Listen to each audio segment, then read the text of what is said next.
عليكم ورحمة الله وبركاته. إن الحمد لله نحمده ونستعينه ونستغفره ونعوذ بالله من شرور أنفسنا ومن سيئات أعمالنا. من يهد الله فلا مضل له ومن يضلل فلا هادي له. أشهد أن لا إله إلا الله إقرارا به وتوحيدا وأشهد أن محمدا عبده ورسوله.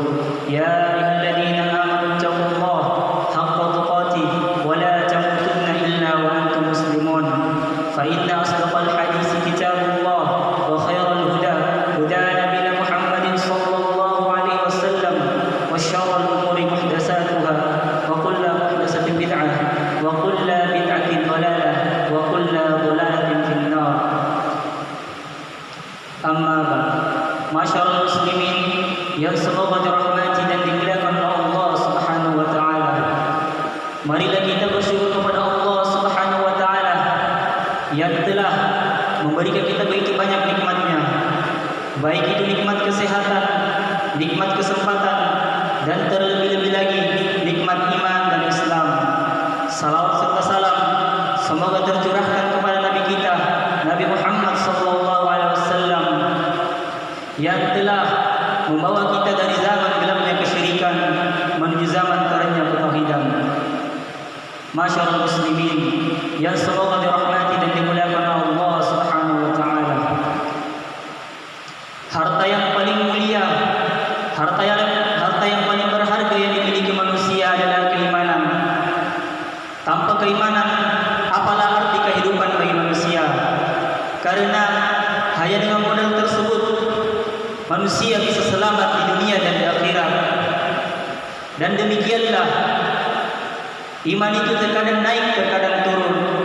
Maka seorang mukmin itu dituntut untuk menjaga keimanan mereka sampai akhir hayatnya. Dan ada dua amalan yang mengantarkan kepada sebaik-baik keimanan.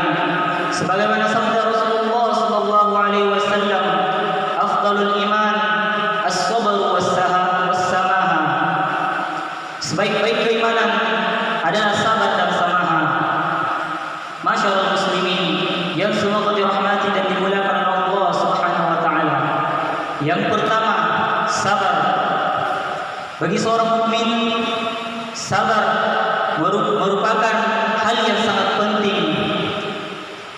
Karena dengan sabar juga menjadi prasyarat datangnya pertolongan Allah Subhanahu wa taala.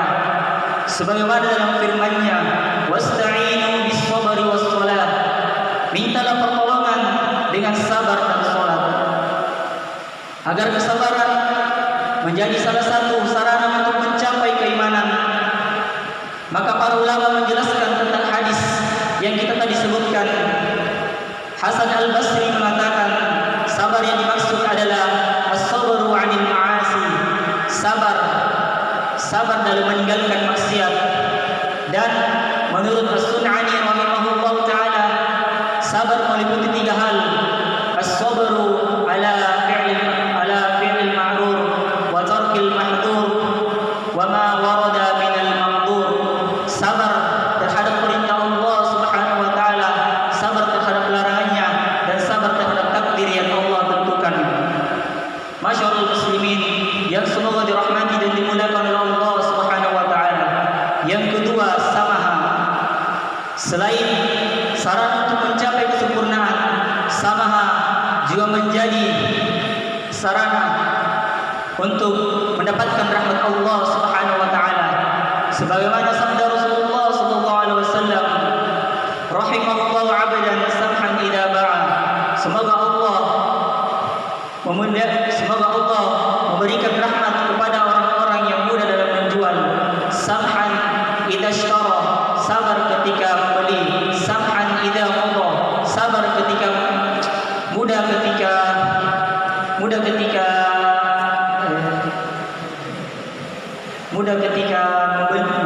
membayar. Samhan idza qada, mudah ketika menagih. Maka orang yang memiliki sifat samah ini adalah orang yang mudah, ringan tangan dalam melakukan sesuatu, sehingga yang dimaksud dari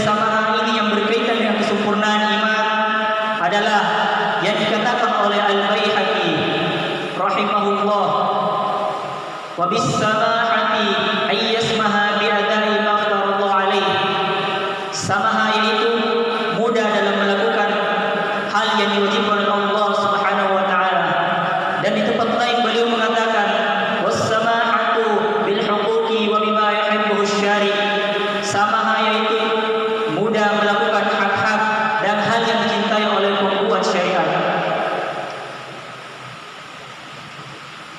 Maka dari itu marilah kita untuk memiliki dua sifat ini, yaitu sabar dan samaha, agar kita mencapai sarana untuk menyempurnakan keimanan kita. Sabar dalam melakukan segala sesuatu dan samaha dalam segala urusan. Orang yang biasa melakukan atau memudahkan segala urusannya, maka insyaallah pasti Allah akan memudahkan juga urusannya. Mungkin ini yang bisa saya sampaikan. Lebih dan kurangnya mohon dimaafkan. Adapun yang benar itu datangnya dari